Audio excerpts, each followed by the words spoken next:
تو کیسا رہا آپ کا ایکسپیرینس؟ ظاہر ہے آپ گلگت بلتستان سے آئے اور آپ نے دیکھا ہوگا ظاہر ہے مختلف علاقوں سے اسٹوڈنٹس آتے ہیں، تو کتنا ضروری ہے پاکستان کے مختلف علاقے کی جو یوتھ ہے ان کی آپس میں انٹریکشن ہو، ان کے آئیڈیاز ایکسچینج ہو، تو کیسے اس طرح کے مواقع جو ہے وہ کریٹ ہو؟ تو آپ کا اپنا کیسا ایکسپیرینس رہا as a student from Gilgit Baltistan studying in Lahore, اور ساتھ ساتھ کیسے ان مواقعوں کو جو ہے وہ انکریز کیا جا سکتا ہے کہ لاہور کے بھی جو اسٹوڈنٹس ہیں وہ ان کو بھی موقع ملے کہ بلوچستان کے اسٹوڈنٹس کے ساتھ انٹریکٹ کریں، سندھ کے اسٹوڈنٹس جو ہے وہ کے پی کے ساتھ کریں، کہ آپس میں ایک بہتر انداز میں جو ہے وہ کمیونیکیشن ہو سکے؟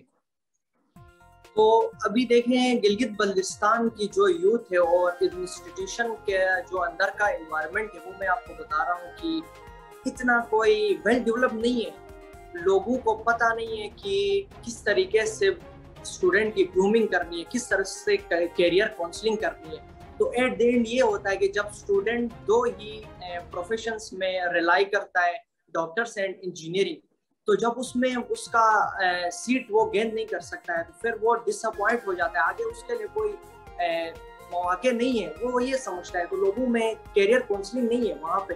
اور دوسری بات، جب میں نے موو کیا لاہور کی طرف تو ایک ڈفرینٹ ایکسپیرینس تھا میرے لیے.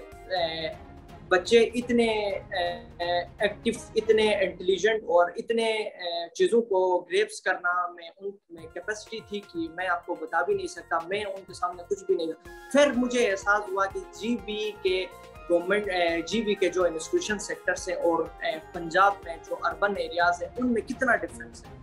تو اس میں آپ کو جب آپ ڈفرینٹ ایک ایسے بڑے انسٹیٹیوشن میں آتے ہیں، آپ گورنمنٹ کالج یونیورسٹی لاہور جیسے، تو اس میں آپ نے سب کے ساتھ کمپیٹ کرنا ہوتا ہے. وہاں پہ ایک کریم ٹائپ کے لوگ ہوتے ہیں تو آپ نے بھی کمپیٹ کرنا ہوتا ہے. اگر وہ لوگ تھوڑی سی کم محنت کرتے ہیں تو آپ کو ہائی لیول کی محنت چاہیے، آپ کو بہت اسٹرگل چاہیے. تو اگر ادھر بھی اس طرح کا کوالٹی ایجوکیشن پرووائڈ کیا جائے بچوں کو، تو پھر میں سمجھتا ہوں کہ کوئی ان کو ڈفیکلٹیز نہیں ہوں گی. ادھر جب وہ کہیں بھی سٹی میں موو کرتے ہیں، ایون فارن بھی موو کرتے ہیں، تو ان کو کوئی ڈفیکلٹیز نہیں آئے گی کیونکہ وہ ایک ایکسپوجر سے ہی چلتے آ رہے ہیں، تو ان کو کوئی ڈفیکلٹیز نہیں ہوگی. اچھا، ہم نے دیکھا ہے حالیہ دنوں میں ظاہر عمران خان صاحب ٹورزم کا کافی زیادہ ذکر کرتے ہیں، گلگت بلتستان کا وہ ہمیشہ ذکر کرتے ہیں، اور ان کا ایک ظاہر نظر آتا ہے کہ انوائرمنٹ اور ٹورزم کے اوپر ان کا ایک جو ہے وہ فوکس ہے. اور گلگت بلتستان میں ظاہر ٹورزم کا بہت زیادہ انٹیپڈ پوٹینشیل موجود ہے. ہم نے دیکھا ہے کہ ٹورزم کے نمبرز انکریز ہو رہے ہیں. تو کیسے گلگت بلتستان کی جو یوتھ ہے، جو وہاں کے عوام ہیں، جو وہاں کے لوگ ہیں، وہ کیسے اس ٹورزم کا جو پوٹینشیل ہے اس کو صحیح معنوں میں ٹیپ کر سکتے ہیں؟ کیا کیا ملازمتوں کے مواقع کریٹ ہو سکتے ہیں؟ اور ساتھ ساتھ یہ بھی کہ ظاہر ہے خوبصورت وادیاں ہیں، خوبصورت پہاڑ ہیں، خوبصورت علاقے ہیں وہ، لیکن ظاہر ہے جب لوگوں کی آمد و رفت زیادہ ہوتی ہے تو کہیں پولوشن بھی ہوتی ہے، گند بھی ہوتا ہے، وہ سارے ایشوز بھی ساتھ ساتھ جو ہے وہ چلتے ہیں. تو کیسے سسٹینیبل ٹورزم کے ذریعے گلگت بلتستان کی جو عوام کی تقدیر ہے وہ بدلی جا سکتی ہے؟ اس میں آپ کا کیا پرسپیکٹو ہے؟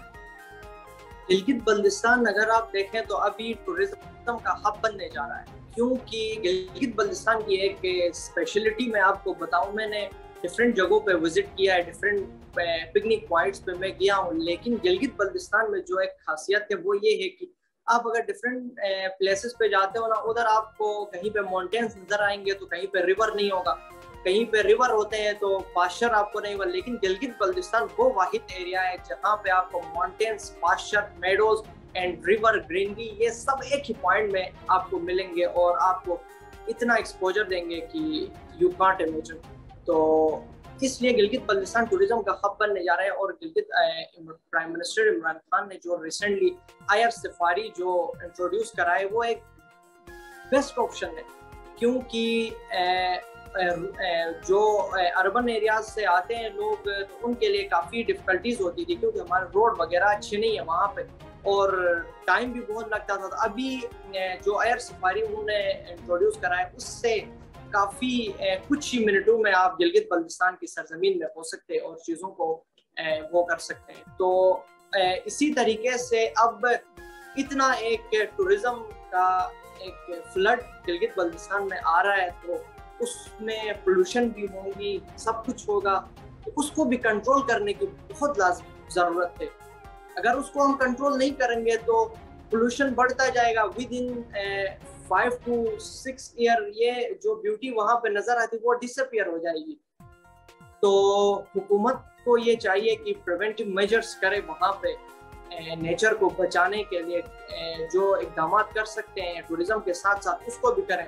اور اسی پلیٹ فارم کے تھرو میں چیف منسٹر گلگت بلتستان خالد خورشید صاحب سے یہ ایک ریکویسٹ کرتا ہوں کہ گلگت بلتستان کے ایریا ضلع سطور میں ایک جنت کا ٹکڑا ہی کہیں آپ, ایک ایسی ویلی موجود ہے, منیمرک ویلی کی میں بات کر رہا ہوں, جو کہ پاکستان آرمی کے انڈر میں آتی ہے, کیونکہ وہ بارڈر ایریا ہے تو ادھر لوگوں کو جانے نہیں دیا جا رہا. بارڈر ایریا ہے اسی لیے لوگوں کے لیے ایزی ایکسیس نہیں ہے. آرمی کے جو بندے ہوتے ہیں وہ پاسز لے کے اس ایریا میں موو کرتے ہیں اور ادھر اس ایریا کو دیکھ کے آتے ہیں, لیکن باقیوں کو کافی ریسٹرکشنز ہوتی ہیں. تو میں اس پلیٹ فارم کے تھرو چیف منسٹر خالد خورشید سے یہ ریکویسٹ کرنا چاہتا ہوں کہ آپ اس منیمرک ویلی کو ٹورسٹ کے لیے کھولیں.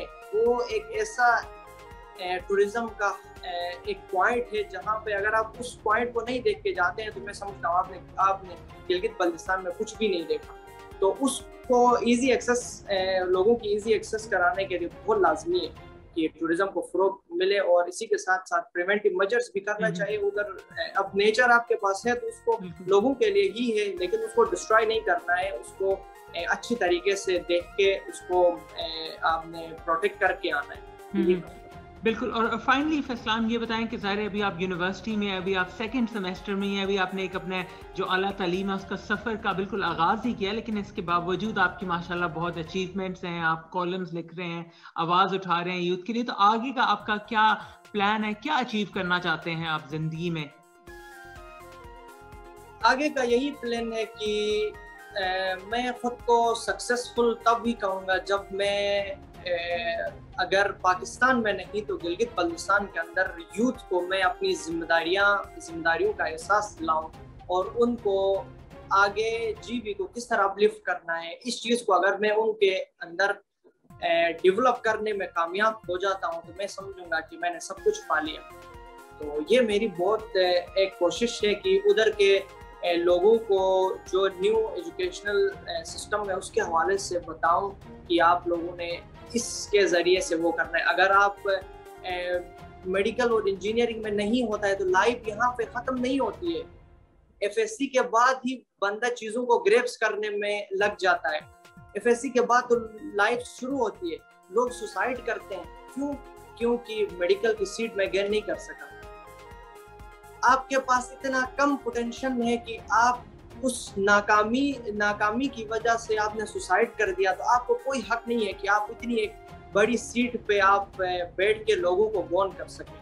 تو فیلئر سے سیکھنا بہت لازمی ہے, کیونکہ میں نے بھی جب میں نے شروع کیا تھا اپنا کیریئر کا آغاز کیا تھا, تو جب میں نے پہلا اپنا کالم لکھا تھا تو لوگوں کی طرف سے کرٹیسزم آ رہا تھا کہ یار یہ بھی کالم لکھ سکتے ہیں یہ وہ, لیکن اس کرٹیسزم کو میں نے ایکسیپٹ کیا اور اس کو اپنی ڈیولپمنٹ کی وجہ بنائی, اور الحمدللہ آج میں اس سٹیج پہ ہوں کہ میں سیٹسفائی ہوں.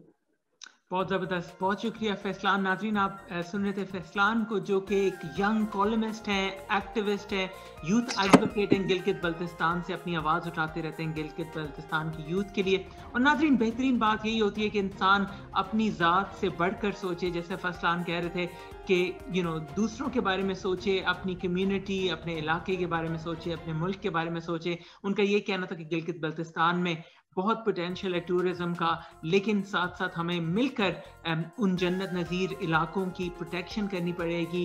یہ میک شور کرنا پڑے گا کہ پولیوشن اور لوگوں کی آمد و رفت سے ان کا جو قدرتی حسن ہے وہ خراب نہ ہو. بہت شکریہ فیصلان فار جوائننگ MM5 نیوز. آج کے لیے اتنا ہی ناظرین, آپ دیکھتے رہیے MM5. تھینک یو سو مچ فہد بھائی, آپ اور آپ کی ٹیم کا جنہوں نے مجھے موقع دیا اور یوتھ کی آواز بننے میں میری ہیلپ کیا. Thank you so much.